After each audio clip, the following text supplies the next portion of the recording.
हाँ, तो देखिए उससे आगे देखिए, उससे हम लोगों ने क्या क्या पढ़ा। ये सब टोटल जो है भाग एक में ही समझिएगा, टोटल भाग एक में ही है। शुरू में हम लोगों ने क्या पढ़ा, प्रायिकता पढ़ा कि प्रायिकता किसे कहते हैं, प्रायिकता का सिद्धांत क्या है। ठीक है, प्रायिकता का सूत्र भी पढ़ा, प्रायिकता को किसे सूचित किया जाता है, और एक क्वेश्चन भी देखा। तो आज क्वेश्चन हम उसी के आधार पर 4 या 5 क्वेश्चन देंगे, आप लोग को बनाना है, बना कर रखना है, चेक करेंगे जब ट्यूशन खुलेगा तो उस समय चेक होगा। हाँ, आज हम लोग थोड़ा सा इतिहास देखते हैं, प्रायिकता का इतिहास देखेंगे कि उसका जो है इतिहास किस प्रकार से आया, किस प्रकार से गणना किया गया, वैज्ञानिकों ने किस प्रकार से उसको गणना किया।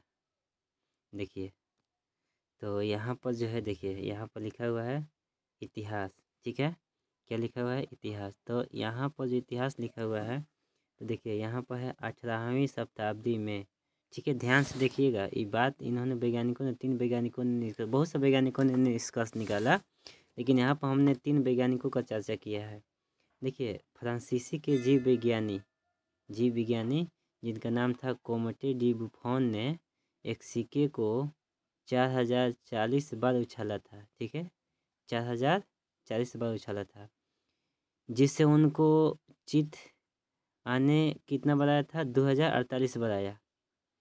तो उन्होंने 4040 में और 2048 से भाग दिया, तो उनको इतना प्राप्त हुआ 0.507।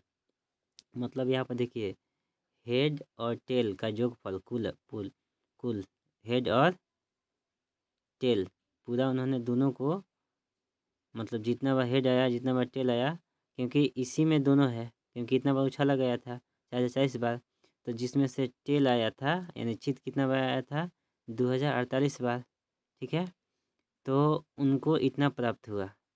फिर एक दूसरा वैज्ञानिक आए ब्रिटेन के, उनका क्या नाम था, J.E. कैरिस ने एक सिक्के को 10,000 बार उछाला था, तो जिससे उनको चित कितना प्राप्त हुआ था, देखिए यहाँ पर दिया है 5067। ठीक है, तो उन्होंने भी इसी प्रकार चित से और टोटल से भाग दिया, तो कितना प्राप्त हुआ, इतना प्राप्त हुआ 0.5067। ठीक है, इतना प्राप्त हुआ। और एक वैज्ञानिक थे जिन्होंने 24,000 बार उछाला था एक सिक्के को। देखिए, हम यहाँ पर दिखा रहे हैं आप लोग को। देखिए, एक सिक्के को, ये तो बता दें, ये कार्ल पियर्सन ने एक सिक्के को कितना बार उछाला, 24,000 बार उछाला था, जिनमें से 12,012 चित आया था, तो उन्होंने भी इसी प्रकार भाग दिया। देखिए, तो उनको भी कितना प्राप्त हुआ, 0.505। तो यहाँ पर एक निष्कर्ष क्या निकल रहा है कि देखिए कि तीनों वैज्ञानिकों ने टोटल जितना हेड आया और टेल आया, टोटल को जोड़ करके, और ऊपर में हेड की जितना बार आया या फिर टेल जितना बार आया, दोनों में उन्होंने भाग दिया। तो टेल से भाग दिया, तो उनको कितना प्राप्त हुआ, इस सभी वैज्ञानिकों को लगभग में, देखिए सभी तीनों वैज्ञानिकों को 0.5 लगभग में प्राप्त हो रहा है।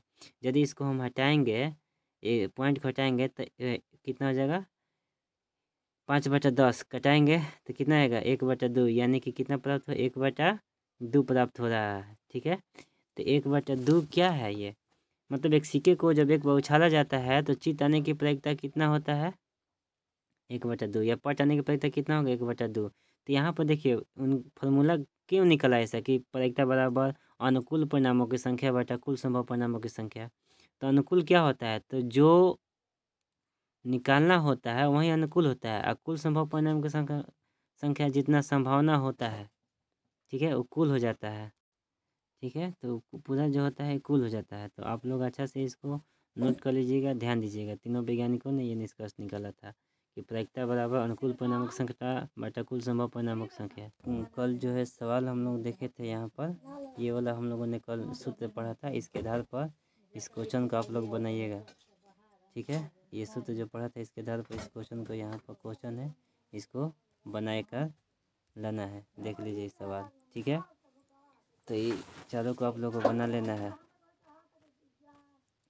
ठीक है, देखिए एक इसके बारे में और भी प्रायिकता के बारे में हम आपको एक अच्छा से उदाहरण बता रहे हैं, ध्यान से सुनिएगा। केवल उसको सुनना है, लिखना नहीं है। जितना लिखना था आप लोग को हम बता दिए। देखिए यहाँ पर आपको हम बता रहे हैं। देखिए, तो प्रायिकता को सबसे अच्छा समझने के लिए एक और हम उदाहरण दे रहे हैं। मान के चलिए कि ये जो है ये पूरा फील्ड है। ठीक है, और यहाँ पर दो वो लोग झगड़ रहे हैं, जैसे मान लीजिए राम और श्याम ये दोनों झगड़ा कर रहे हैं, ठीक है। और यहाँ पर बहुत से लोग स्टेडियम, एक तरह से स्टेडियम में बैठ कर क्या कर रहे हैं, देख रहे हैं, ठीक है। तो यहाँ पर सभी के मन में क्या, तो यहाँ पर जितने लोग भी बैठे हैं सभी के मन में क्या संभावना होगा। देखिए प्रतियोगिता का कलर हम लोग पढ़ते हैं, प्रतियोगिता का मतलब होता है संभावना, या कहीं कहीं संभाव्य भी दिया रहता है, ठीक है। प्रतियोगिता का मतलब होता है संभावना।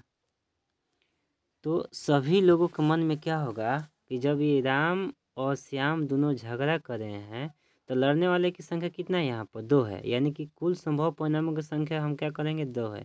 लेकिन सभी लोग के मन में ये होगा, ये संभावना होगा, ये लोग सोच रहे होंगे कि या तो राम जीतेगा या हारेगा, या फिर श्याम जीतेगा या हारेगा।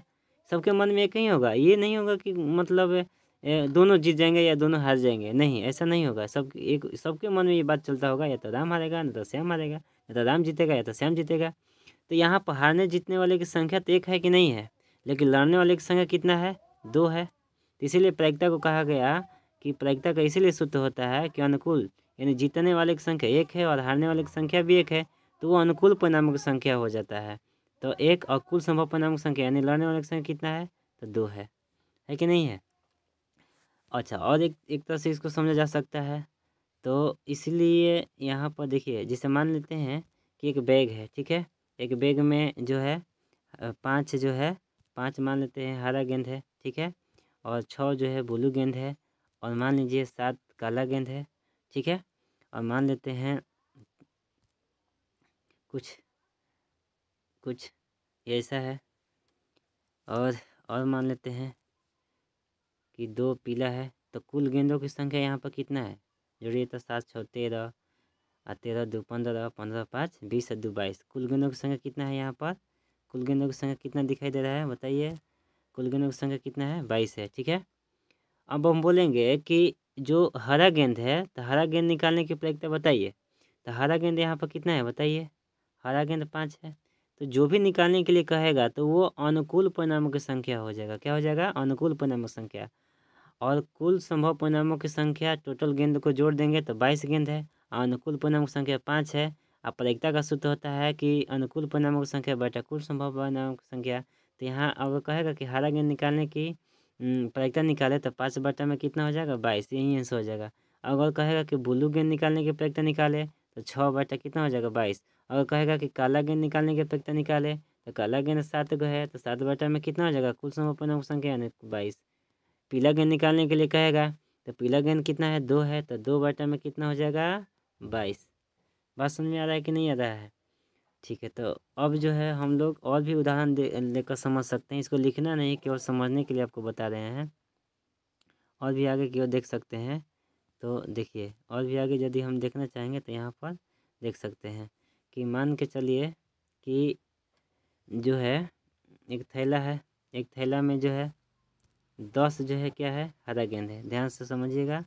10 हरा गेंद है, और 10 जो है हरा गेंद है, और 10 नीला गेंद है, और 5 जो है पीला गेंद है, और कुछ इस प्रकार का रंग है गुलाबी। तो कुल गेंदों की संख्या यहाँ पर कितना है, कुल गेंद कितना है, 10 20 10 30 है। अगर हम कहेंगे कि हरा गेंद निकालने की प्रक्रिया निकाले तो देखिए हरा गेंद कितना है, 11 है, 10 है। हरा गेंद कितना है, 10 है। तो यहाँ पर कितना हो जाएगा, हरा गेंद निकालने के बाद तो 10 बटा 11 हो जाएगा। अगर हमको कहेगा कि काला गेंद निकालने तो काला कितना है, तो काला 5 है, काला कितना है, 5 है। और कुल कितना आया है यहाँ पर, कुल 30 आया है। तो प्रायिकता कितना हो जाएगा, काला गेंद निकालते 5 बटा 30 हो जाएगा, ठीक है। ये नीला रंग पूछेगा कि नीला गेंद निकालने के लिए, तो नीला भी 10 है, तो 10 बटा कितना हो जाएगा, 25 हो जाएगा, 30 हो जाएगा, 30 यहाँ पर है, ठीक है। तो इस प्रकार से हम लोग प्रायिकता निकालते हैं, ध्यान रखिएगा। और भी एक एग्जाम्पल देखिए, मान लेते हैं इसमें 5 जो है नर मछली है, और इसी में 6 जो है मादा मछली है, ठीक है।